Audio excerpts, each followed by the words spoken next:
ባላችሁበት አድራሻ ይሄ ወረቀት ካልደረሳችሁ ዩቲዩብ አይከፍላችሁ። ይሄ ወረቀት Google AdSense $10 ስትሞሉ እናንተ በዛ አድራሻ መኖራችሁንና አለመኖራችሁን የሚያጣራ በውስጡ 6 ዲጂት ኮድ ያለበት ኮድ ወደ እናንተ አድሬስ ይልካል። ይሄኛው ወረቀት ደግሞ በፖስታ ቤት ነው የሚላከው። አብዛኛው የዩቲዩብ ቻናል ባለቤቶች ደግሞ ይሄኛው ወረቀት እጃቸው ላይ ባለመግባታቸው የዩቲዩብ ቻናላቸው ዲሞኔታይዝ ሆኖ ከጫዋታ ውጭ ሆነዋል። ስለዚህ ይሄኛው ወረቀት ለምን አይመጣም? የመጀመሪያው እንዲመጣልን ደግሞ ምን ማድረግ አለብን? በምን ያህል ጊዜ ደግሞ ይመጣልናል የሚለውን አሳያችኋለሁ። ሰላም እንዴት ናችሁ? ጌች ነኝ። በዛሬ ቪዲዮአችን የምናየው እዚህ ጋር የምትመለከቱት ይሄ ብዙ ሰው እጁ ላይ እንዲገባ የሚመኘው እኔም ለመጀመሪያ ጊዜ ይሄንን የጎግል አድሰንስ ፒን ሳገኝ እንዴት ደስታ እንደተሰማኝ ብታውቁ ማለት ነው። እዚህ ጋር የምትመለከቱት አሁን አቅራቢያ ያለው በዚህ አመት ብቻ የተላከ የጎግል አድሰንስ ፒን ነው። እኛ ጋር የሚስተካከሉ ማኔጅ የምናደርጋቸው ቻናሎች በእነሱ ቻናል ብቻ የተላከ የጎግል አድሰንስ ፒን ነው። ስለዚህ እኛ ጋር እንዴት ሊቀል ቻለ እነኚህ የጎግል አድሰንስ ፒኖች ለብዙ ልጆች ደግሞ በጣም ብዙ ጊዜ ያስቸግራቸዋል። ስለዚህ ይሄንን የጎግል አድሰንስ ፒን ለምን አይመጣላችሁ? እንዲመጣላችሁ ደግሞ ምን ማስተካከል አለባችሁ? ሴቲንግ ውስጥ ገብቼ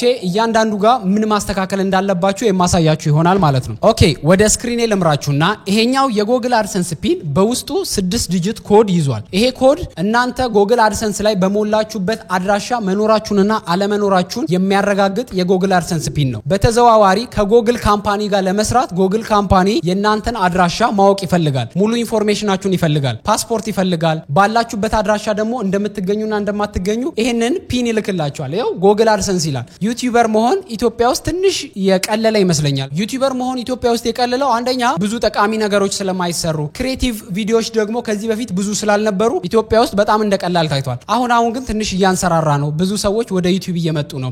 ትላልቅ የተደበቁ ሰዎች ሳይቀሩ ዩቲዩብ እንደኛ እንደዚህ ካሜራቸውን ደቀነው ማውራት እየጀመሩ። ስለዚህ ዩቲዩበር መሆን ማለት ከጎግል ካምፓኒ ጋር መስራት ማለት ነው። አያችሁት አይደል? ይሄ ሁሉ ወረቀት ኢትዮጵያ ውስጥ ከጎግል ጋር የሚሰሩ እኛ ብቻ ያስተካከልንላቸው ሰዎች እዩት። እዚህ ጋር ከ100 በላይ ፒን እጄ ላይ ይገኛል። ከጎግል ካምፓኒ ጋር የሚሰሩ ከ100 በላይ ሰራተኞች በእኛ በኩል የተስተካከለላቸው ፒን ያመጣሉ ማለት ነው። ዩቲዩበር መሆን ኢትዮጵያ ውስጥ አሁን እኛ ቱቶሪያል ስንሰራ የምናገኘውን ገንዘብ ቀጥታ እዚህ ጋር ስናሳያችሁ አሁን ብዙ ሰው እየተረዳ እየመጣ ነው። ዶላሩን በዶላር ተከፋይ መሆን የሚከፍላችሁ ደግሞ የጎግል ካምፓኒ ነው፣ ሌላ ተራ ድርጅት አይደለም። ይሄ ፒን ለብዙዎቻችሁ ወደ ኢትዮጵያ የማይላክበት ምክንያቶች ይበዛሉ። ይሄንን አሁን እናስተካክላለን። ወደ ስክሪኔ ልግባና የቱ ጋር ማስተካከል እንዳለባችሁ ልንገራችሁ።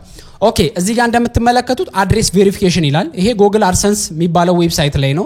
ባለፈው እንደነገርኳችሁ ጎግል አድሰንስ የሚባለው ዌብሳይት የዩቲዩብ ገንዘብ መጥቶ የሚቀመጥበት ባንክ ቤት እንደማለት ነው። እዚህ ጋር እንደምትመለከቱት የድሮ አድሰንሶች አድሬስ ቬሪፊኬሽን ነው የሚፈልጉት። አሁን ከ2 አመታት በኋላ ደግሞ አይዴንቲቲ ቬሪፊኬሽን ተብሎ ፓስፖርታችንና ናሽናል አይዲያችንን ይፈልጋል የጎግል አድሰንስ። ስለዚህ ይሄ አድሬስ ቬሪፊኬሽን ማለት ይሄኛው ፒን ባላችሁበት እንዲላክላችሁ ነው። ይሄ ፒን ለብዙዎች ብዙ ጊዜ ያስቸግራል። በምን ምክንያት አይመጣም? እሱን አሁን ሶልቭ እናርገው። ስለዚህ ምን እንደምታረጉት የመጀመሪያው ወደ ሴቲንግ ትገባላችሁ። ማይ አካውንት ላይ ልግባ። ወደ ጎግል አካውንት ከመጣችሁ በኋላ ፒን ለምን አይላክም? ፒን የመጀመሪያው ይሄ ፒን እንዲላክላችሁ ፖስታ ሳጥን ያስፈልጋችኋል። ፖስታ ሳጥን የሌላችሁ ደግሞ ቴሌግራም ላይ ያናግሩንና የኛን ፖስታ ሳጥን መጠቀም ትችላላችሁ። ምንም አትከፍሉም። እናንተ ብቻ ስሩ። ያው በአመት 450 ብር ነው ፖስታ ሳጥን ለመክፈት። አሁን ግን የሚጨምሩ ይመስለኛል። ስለዚህ ምን እንደምታረጉት እዚህ ጋር ብዙ ጊዜ የምትሳሳቱ አድሬሳችሁን ነው። አድሬሳችሁን ደግሞ የምታስተካክሉት ቀጥታ እዚህ ጋር ትመጡና ፔመንት ሰብስክሪፕሽን ሚላለ ፔመንት ሰብስክሪፕሽን ላይ ማኔጅ ፔመንት ሜተድ ሚለውን ክሊክ ታረጋላችሁ። ስለዚህ እዚህ ውስጥ ነው አድሬሳችሁን የምታስተካክሉት። ከዛ በኋላ ነው ፒናችሁን ሪሴንድ ማድረግ የምትችሉት ማለት ነው። ስለዚህ እዚህ ጋር ሴቲንግ ሚለውን ልንካ። ሴቲንግ ላይ ከገባችሁ በኋላ እዚህ ጋር ትክክለኛ ፒን የሚላክላችሁ አድሬስ እዚህ ታች ላይ ነው ያለው። ይሄው አድሬስ ይላል።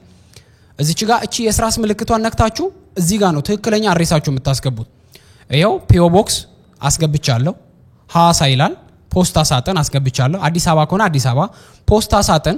በተለይ ደግሞ አዲስ አበባ የሆናችሁ ብዙ ጊዜ ይሄኛው ፒን አይደርሳችሁም። ስለዚህ ምን እንደምታረጉት አዲስ አበባ ውስጥ በጣም ብዙ ፖስታ ቤቶች አሉ። ብራንች ካለ ለምሳሌ ደንበል አካባቢ ፖስታ ቤት አለ አይደል? ደንበል ከሆነ ከጎኑ ደንበል ብላችሁ ጻፉ። ብሔራዊ ጋር ያለ ሌላ ፖስታ ቤት አለ አይደል? ብሔራዊ ብላችሁ መጻፍ አለባችሁ። ካልሆነ አይደርሳችሁም። ስለዚህ በእንደዚህ አይነት መንገድ ካስገባችሁ በኋላ ጎግል አድሰንስ ላይ ሄዳችሁ ነው ሪሴንድ የምትሉት ድጋሚ እንዲላክላችሁ። ፖስታ ሳጥኑ ቢበዛ እስከ 30 ቀን ነው። ክፍለ ሀገር ከሆናችሁ ደግሞ አንዳንዴ እስከ 40 ቀን ይቆያል። ነገር ግን እናንተ በመጣላችሁ ሰዓት ይምጣ ሪሴንድ የሚለው ኦፕሽን ከበራላችሁ ዝም ብላችሁ ሪሴንድ ማለት ትችላላችሁ። ምክንያቱም ይሄ ፒን 3 ጊዜ ይላክላችኋል። ለወረቀት አያስከፍላችሁም ጎግል ካምፓኒ ማለት ነው። ስለዚህ እናንተም ለጎግል ትጠቅሙታላችሁ። የተሻለ ኮንተንት ካቀረባችሁ ጎግል እናንተ ዩቲዩብ ላይ ማስታወቂያ ይለቃል።